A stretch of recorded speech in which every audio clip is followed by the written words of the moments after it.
Hello दोस्तों, नमस्कार। स्वागत है आपके अपने यूट्यूब चैनल संजय टेक्निकल @21 में।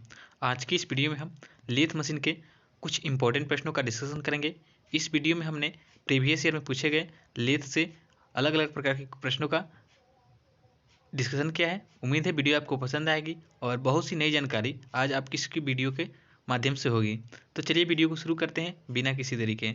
आज का हमारा पहला प्रश्न है, पावर आउटपुट और पावर इनपुट के बीच के अनुपात को मशीन की कार्यक्षमता कहता है। यानी कि मशीन से जो हमें आउटपुट पावर प्राप्त होता है, ठीक है, और उसमें जितनी हम पावर इनपुट देते हैं, ठीक है, उसके अनुपात को मशीन की कार्यक्षमता कहते हैं। ठीक है, तो याद रखना है, पावर आउटपुट बटा पावर इनपुट जो होता है वो मशीन की कार्यक्षमता के बराबर होता है। ठीक है, नेक्स्ट है, लेथ का हेड स्टॉक लेथ बेड के लेफ्ट हैंड सिरे पर स्थित होता है।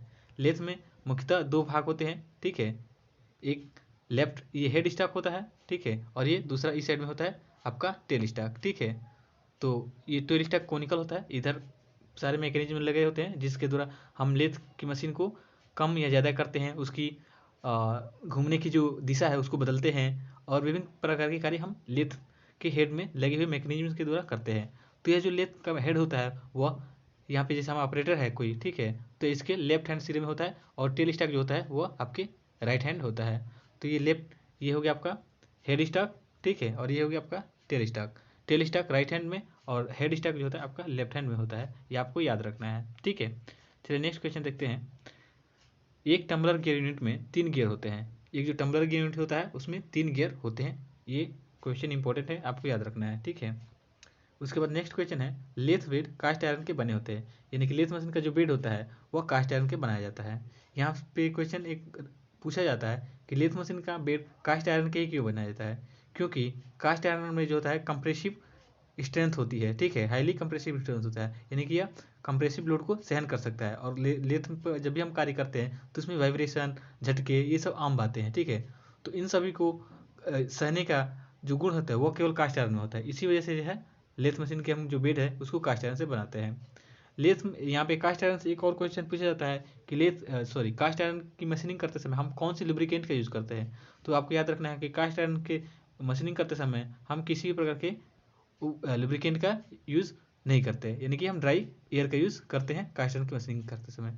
क्योंकि हम लुब्रिकेंट के यहाँ पे कास्ट आयरन की मशीनिंग करते समय लुब्रिकेंट किसी भी लुब्रिकेंट का यूज़ क्यों नहीं करते, क्योंकि कास्ट आयरन में जो होता है यह फ्री ग्रेफाइट का गुण होता है, ठीक है, जो कि ग्रेफाइट आपका एक सॉलिड लुब्रिकेंट के अंतर्गत आता है। इसी वजह से जो है हम कास्ट आयरन की मशीनिंग करते समय का जो है किसी भी प्रकार के लुब्रिकेंट का यूज़ नहीं करते हैं।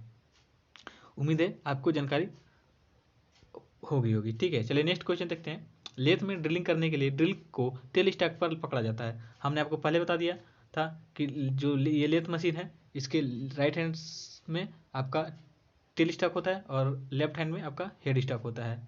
ठीक है, तो यहाँ पे कह रहा है कि जब भी ड्रिलिंग मशीन पे कोई भी ऑपरेशन करना हो तो आपके इस वाले पोर्शन में यानी कि टेल स्टॉक में हम ड्रिल को पकड़ते हैं। ठीक है, तो ये आपको याद रखना है। चलिए नेक्स्ट क्वेश्चन है, कौन पुली हेड स्टॉक में बैक गियर मैकेनिज्म स्पिंडल की स्पीड को घटाने बढ़ाने के लिए लगा होता है। यानी कि जो बैक गियर मैकेनिज्म होता है लेथ मशीन में वो हेड स्टॉक में लगा होता है, और यह किस लिए लगाया जाता है, तो स्पिंडल की स्पीड को घटाने के लिए या ठीक है लगाया जाता है। नेक्स्ट क्वेश्चन है, लेथ में क्रॉस स्लाइड रोटेशन के अक्ष के लंब रूप में घूमती है। तो ये भी इंपॉर्टेंट क्वेश्चन है, आपको याद रखना है।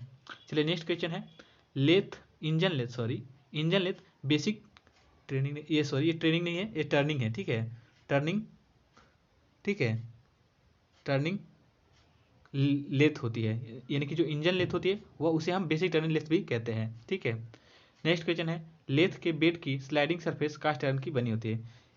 ठीक है, तो जो लेथ मशीन की जो स्लाइडिंग सरफेस होती है यानी कि जो आपका उसका बेड कह सकते हैं एक तरीके से, वो कास्ट आयरन की बनी होती है। इसके पहले हमने इस क्वेश्चन को डिस्कशन कर लिया है।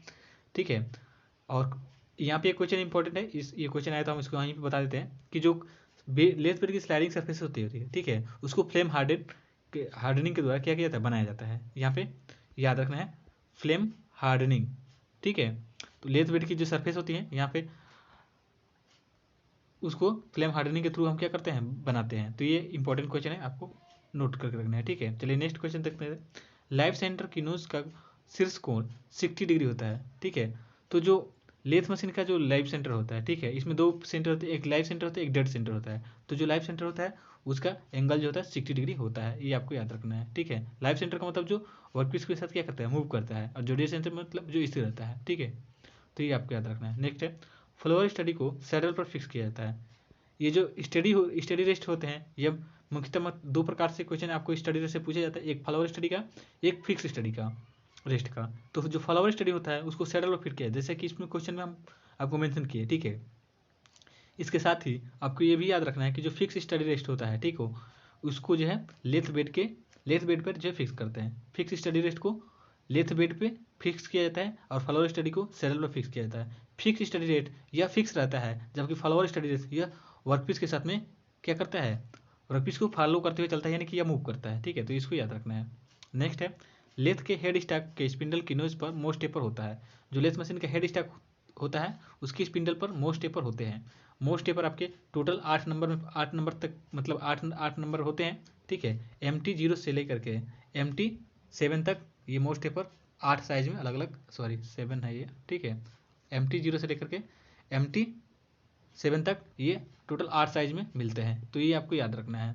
और ड्रिलिंग के लिए जो है MT1 से लेके MT5 तक के मोस्ट टेपर प्रयोग किए जाते हैं, ये आपको याद रखना है, ठीक है। चलिए नेक्स्ट क्वेश्चन है, देख लेते हैं। टंगस्टन कार्बाइड की बनी टूल पर नेगेटिव रेक्टेंगल दिया जाता है, ठीक है। जो टंगस्टन कार्बाइड की जो टूल होते हैं उस पर नेगेटिव रेक्टेंगल दिया जाता है, ठीक है। तो ये आपको याद रखना है। नेक्स्ट है, लेथ मशीन में टॉप रेक एंगल चिप्स के आसान बहाव के लिए उपयोगी होते हैं, यानी कि लेथ मशीन में टॉप रेक एंगल दिया जाता है ताकि चिप्स का आसानी से वो क्या हो सके, निकल सके, चिप आसानी से निकल सके, ठीक है। नेक्स्ट है, वेयर रेजिस्टेंस के गुण में सुधार लाने के लिए टैप के सरफेस की हीट ट्रीटमेंट की जाती है। यह वेयर रेजिस्टेंस एक प्रकार हीट ट्रीटमेंट का गुण होता है। इस गुण इस मतलब कि टैप के इस गुण में को सुधारने के लिए हम क्या करते हैं, जो टैप होता है उसकी सरफेस की हीट ट्रीटमेंट की जाती है, ठीक है।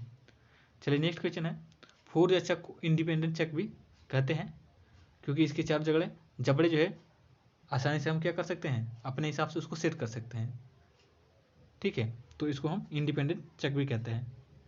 जा का प्रयोग होता है किसी भी वर्कपीस को पकड़ने के लिए, ठीक है। जा अलग अलग प्रकार के, जैसे कि 3 चक होता है, 4 चक हो गए आपके, ठीक है। यूनिवर्सल चक होता है। तो ये अलग अलग प्रकार के जा होते हैं जिसका प्रयोग वर्कपीस को पकड़ने के लिए किया जाता है, ठीक है। चलिए नेक्स्ट क्या है, स्टील की रॉड पर जो थ्रेड खराब हो गई है उन्हें ठीक करने के लिए हैंड चीजर का प्रयोग करते हैं। चेंजर नहीं है, हैंड चेजर, हाँ ठीक है, ये चेजर है, ठीक है। हैंड चेजर का प्रयोग करते हैं, ठीक है। नेक्स्ट है, दो क्रमागत ग्राइंडिंग के बीच के समय को टूल लाइफ कहते हैं, यानी कि टूल लाइफ क्या होता है, दो लगातार जैसे ग्राइंडिंग करने के बीच का जो समय होता है उसी को हम टूल लाइफ कहते हैं, ठीक है। नेक्स्ट है, सिंगल पॉइंट कटिंग टूल का प्रयोग करते हुए लेथ पर चूड़ी काटते समय टूल द्वारा चले गए रास्ते को हेलिक्स कहते हैं। तो ये भी इंपॉर्टेंट क्वेश्चन है, याद रखना है आपको। ये शायद अंतिम क्वेश्चन था। तो थैंक यू पूरी वीडियो देखने के लिए। अगर आप इस चैनल पर नए हैं तो प्लीज़ चैनल को सब्सक्राइब कर लीजिए और वीडियो को ज़्यादा से ज़्यादा दोस्तों के साथ शेयर करें। आज के लिए इतना ही, मिलते हैं नेक्स्ट वीडियो में, तब तक के लिए धन्यवाद, जय हिंद।